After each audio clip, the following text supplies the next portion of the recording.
Well, we've lost an absolute legend this weekend. William Felton Russell passed away, 11-time NBA champion. And what I always loved about the rings that Russell won, of course, more rings than fingers, but he only played 13 seasons. And so that means the Celtics lost two times in the playoffs. One time in 1958 to the St. Louis Hawks, led by Bob Pettit and Cliff Hagan. But Russell got hurt in those finals, and he actually missed two games. So he had already won one title, 57. 58, they lose to the Hawks, but like I said, he's hurt. I think it was an ankle. Then they reel off 59, 60, 61, 62, 63, 64, 65, 66. That's 8 in a row. I need to use my fingers. Then they run into the buzzsaw, the 67 Philadelphia 76ers. Will Chamberlain, Chet Walker, Hal Greer. It's a fantastic team.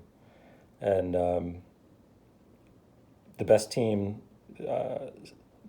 prior to the 71-72 Lakers with Wilt and Jerry West. So they defeat the Celtics in the Eastern Division Finals.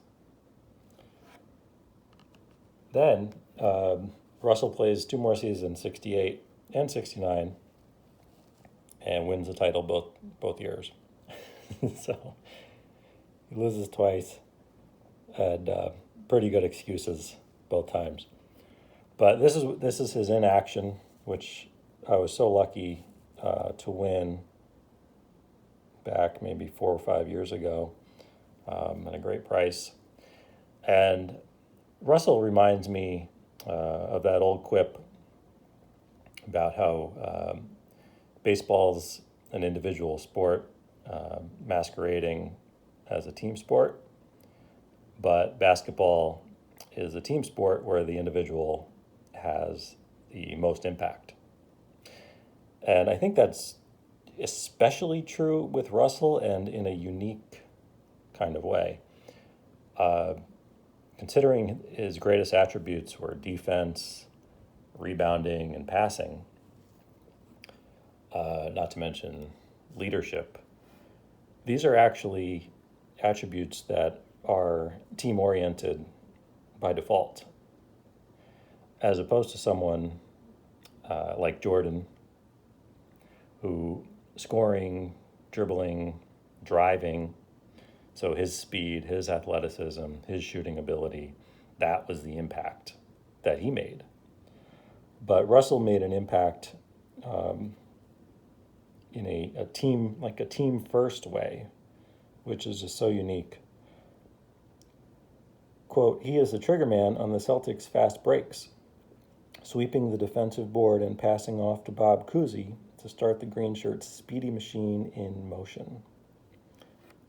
Just ironic that his in-action shot is him actually scoring a layup, which is pretty cool.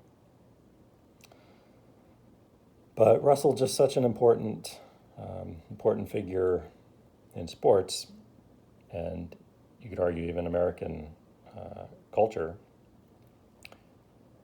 First time I actually heard his name, first time in my life I heard Bill Russell. The adults in my house were playing Trivial Pursuit. And the question was, who was the first African-American head coach in major pro sports? And the answer was some guy named Bill Russell, who me as a 8-9-year-old had no idea who that was. I mean, I probably knew Jordan, but It's probably the only basketball player I knew at that point. So I asked who this Bill Russell was, and some of the older guys, they knew him obviously as a player, but some guys didn't even know that he was the first black coach amongst the four major North American sports. Fast forward a couple decades, and I'm really digging into the history of not only basketball, but obviously baseball. And I come to learn that the first black manager in MLB, American League, National League, was Frank Robinson.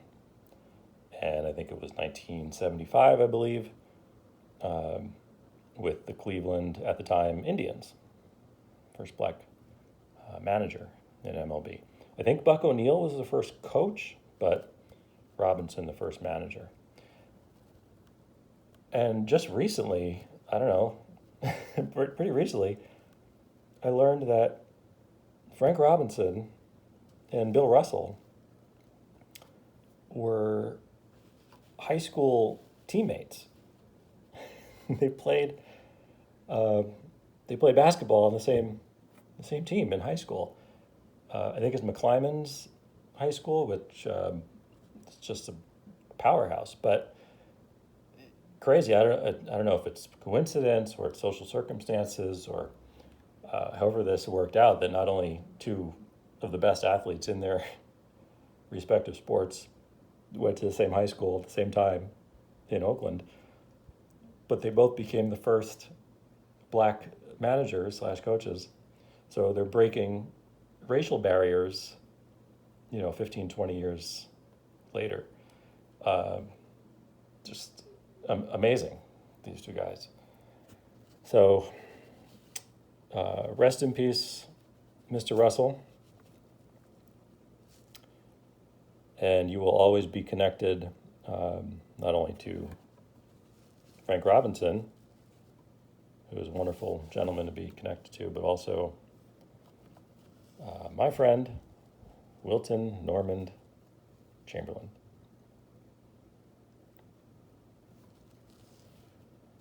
Vintage Card signing off. Thanks for watching, guys.